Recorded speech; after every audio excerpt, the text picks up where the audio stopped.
শ্রদ্ধার স্থানে অবমাননা। মহান বিজয় দিবসে জাতীয় স্মৃতিসৌধে শহীদদের গণকবরে জুতা পায়ে সেলফি ও টিকটক।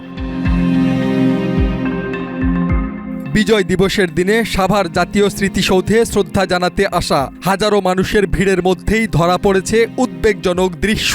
শহীদদের পবিত্র গণকবরের উপর জুতা পায়ে দাঁড়িয়ে কেউ তুলছেন সেলফি, কেউ আবার ব্যস্ত টিকটক ভিডিও বানাতে। আসলাম, টিকটক করলাম, অনেক ভালো লাগলো, ভাই মিলে মজা করলাম। আর সবাই করতেছে তাই আমরাও করতেছি, ছবি তুলতেছি। জি না ভাই, এটা তো জানতাম না, এখন আপনার কাছ থেকে শুনলাম। জানতাম না কবরস্থান। অবশ্যই নেক্সট টাইম আসলে আবার খেয়াল রাখবো। আমি তো ভাই আসলে জানি না এটা যে কবরস্থান, জানলে তো আর ছবি তুললাম না। হলে জানতাম না যে এই জায়গায় বা কি হয়েছে না হয়েছে আমি বিস্তারিত জানতাম না, তো না যাই নাই পিক তোলার জন্য আর কি।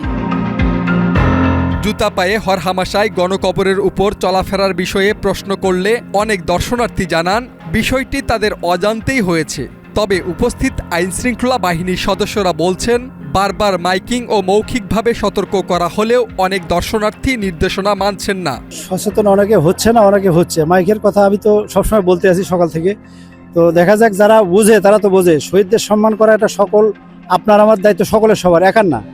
সেহেতু বলা হচ্ছে, অ্যালাউন্স করে বাঁশি মারতেছি, কথা বলা হচ্ছে শহীদদের কবরস্থানে বসা যায় না। অসংখ্য গণকবর দুই পাশে রয়েছে, মিনারের ডানে বামে দুই সাইডে গণকবর রয়েছে। বলার পরেও অনেকে বুঝতেছে না, শহীদদের অসম্মান করা হচ্ছে। সেক্ষেত্রে শহীদদের গণকবর একটি পবিত্র ও সংবেদনশীল স্থান, সেখানে এমন আচরণ শহীদদের প্রতি অসম্মান। সচেতন মহলের দাবি, বিজয় দিবসের মতো গুরুত্বপূর্ণ দিনে স্মৃতিসৌধ এলাকায় আরও কঠোর তদারকি ও স্পষ্ট নির্দেশনা প্রয়োজন, যাতে শ্রদ্ধা জানাতে এসে কেউ অনিচ্ছাকৃতভাবে ভুল না করেন।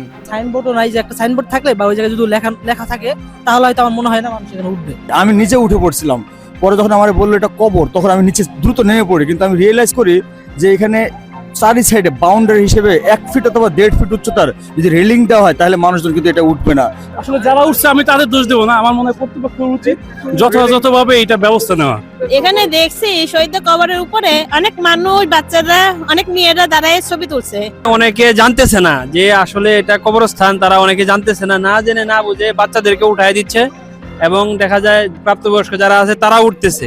জাতীয় স্মৃতিসৌধে যারা রক্ষণাবেক্ষণের কাজ করেন, যারা দেখাশোনা করেন, আমি মনে করি অবশ্যই এই যে কবরগুলোতে স্পষ্টভাবে ভালো করে একটা নেম প্লেট দেওয়া উচিত।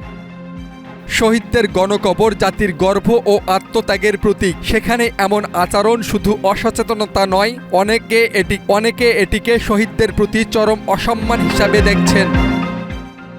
বিজয় দিবস উপলক্ষে সাভার জাতীয় স্মৃতিসৌধে ঘুরতে আসা দর্শনার্থীরা হরহামেশায় শহীদদের গণকবরে প্রবেশ করছে, যা শহীদদের অবমাননা ছাড়া কিছুই না। যাদের আত্মত্যাগের বিনিময়ে বাংলাদেশে এই স্বাধীনতা, তাদেরকে অবমাননা করা কতটুকু যৌক্তিক জানতে চায় সচেতন মহল। জাকির ইসলাম, মাই টিভি, ঢাকা।